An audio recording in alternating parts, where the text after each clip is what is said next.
Hello tiger fans, Michael Moss, independent Tasmanian tiger searcher researcher, mainland Australia only.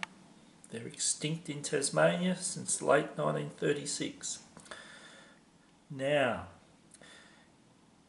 came out yesterday, some news on the mainland, yet another marsupial found. This one after, first time in wide settlement. Trail camera catches extinct animal in iconic Aussie National Park. Extraordinary. Kosciuszko National Park, snowy mountains catchment there, where I tipped off the New South Wales government. It's in New South Wales state on the mainland. I tipped them off a couple of years ago about alleged Tassie tiger sightings up there, by the way. So is the Tasmanian tiger next? Once again, these state government conservation monopolies who dominate conservation in Australia, and they're also in charge of the national parks, the states, it just revealed the lack of mammal surveys. This is the third animal in about a year that's been picked up on the mainland. This one here, Leadbeater's possum. I was going to call it Deadbeater's possum, but after the deadbeats in the Conservation Department in New South Wales in their monopoly there, public sector union dominated.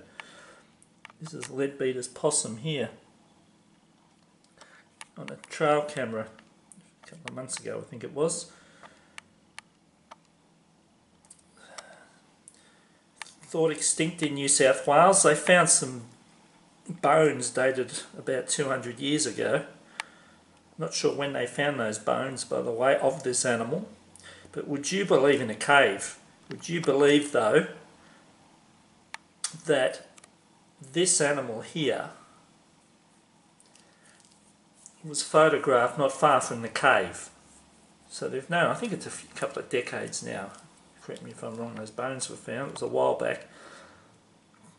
So they've had, a long time. Well, in fact, they've been a monopoly for over 100 years. They've had over 100 years to find these things, and they've remained undetected. Extinct. There's that word again.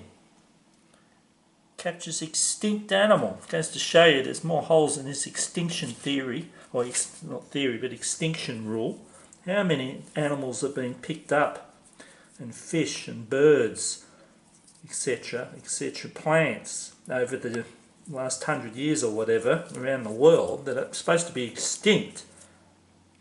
It goes to show you they need to push back the dates of extinction. It's too narrow, it's just ridiculous.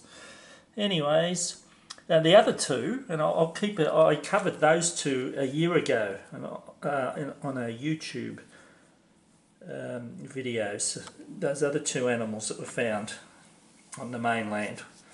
The tiger quoll, after 130 years undetected in a location in South Australia on the mainland, the state of South Australia.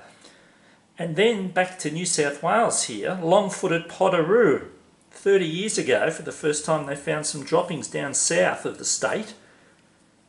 And basically, the forestry put some cameras out, unrelated to this long-footed Potoroo, this other animal, and they found it. So that's three animals, one after 30 years, another one after 130, and this one, well, I mean, this is since wide settlement, but it was never been found, apart from the bones. So this is, after 100 years of monopoly conservation in New South Wales, they finally produced it. They reckon it might be a new subspecies. Mind you, I doubt somebody... they are also critically endangered in the state of Victoria. So unless somebody secretly transported them, which you have to doubt that, then it might be a new subspecies. Now, so I'll put a link to that YouTube video in the introduction to this here. Now, the Conservation Minister, who's a lefty, of course, public sector unions Labor, which is to the left of the Democrats, if you know what I mean, if you're viewing from the United States. Yeah, the conservation, the public sector union dominated the Labor government, the state Labor government here up in New South Wales.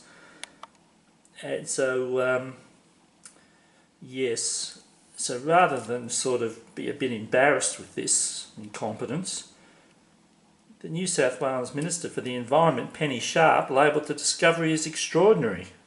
For ecologists to spot a needle in a haystack of quote, for ecologists to spot a needle in a haystack of millions of images speaks to the commitment to the conservation cause and demonstrates that New South Wales government threatened species are doing some of the most incredible work. I congratulate them on this discovery, she said. Well, rather than question the monopoly, she praises it. Crazy. There's a lot of money gone into conservation in these states around Australia, as I keep saying. It goes to wages, people on a job for life in monopolies. This would have been found decades ago. They had some competition, but no, you get the political representatives of the union movement here praising incompetence. The same thing happened in South Australia when that tiger quoll fronted, but you can see that on the other video, etc. Now, I'll scroll down here. By the way, Leadbeater's possum was named 1867, I think it was, in Victoria, named after John Leadbeater, who was a taxidermist at the Melbourne Museum. And this is another article here from another left-leaning, or from a left-leaning media outlet. Decades of searching and a chance discovery. Why finding Leadbeater's possum in New South Wales is such big news. Until now, Victoria, starts off the article, until now Victorians believed their state was the sole home of the Leadbeater's possum, the critically endangered state faunal emblem. They use it as their emblem in Victoria. This tiny marsupial is clinging to life in few pockets and snow gum habitat in the Central Highlands of Victoria. Once again, poor management. They've had decades to build those numbers up, like a lot of our endangered species, but they're basically stuffing around, and there's no great improvement in a lot of them. It's just state government monopoly. If you want better results, open it up to competition. Private enterprise and non-profit. Get rid of the job for life.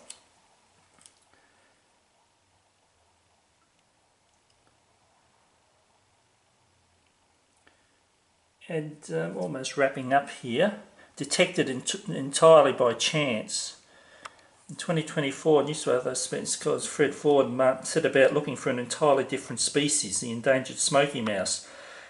To find that, they set up an array of camera traps throughout wet forest areas of Kosciuszko National Park. A year later, they collected them and trawled through millions of photos, and they just got lucky with this. And there were 7 photos of this Leadbeater's possum, which stunned them. A camera deployed near Yangabilly Caves captured a tiny possum scampering through leaf litter. It's also called the forest fairy, I think it is as well, this Leadbeater's possum.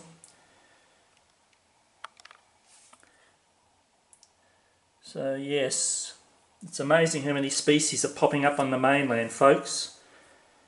Tasmanian tiger, the next one. We've had 3 in a year. South Australia and 2 in New South Wales.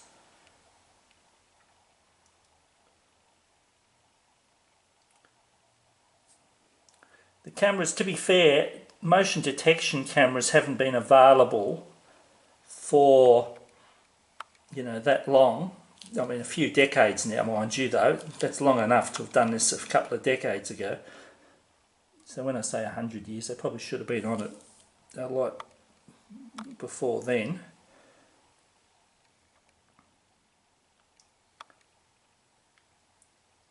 Okay, here we go. In 2010, we got confirmation that Leadbeater possum had once occurred in this area, when jawbones were identified among bones regurgitated by owls on the floor of a nearby cave, Yangabilly, I think, cave, that's the location.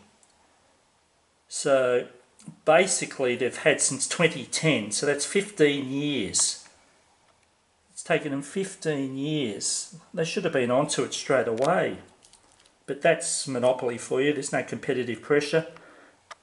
So not good enough, but opens the door. This just backs up what I'm saying. I don't do this for fun, criticising these state government monopolies, but I'm in the Tasmanian Tiger game, and all of this nonsense going on shows you what I've been saying, that it's poorly mammal surveyed, the mainland. And these things keep popping up. Is the Tasmanian Tiger the next one? So let's keep our fingers crossed, and I'll keep you posted.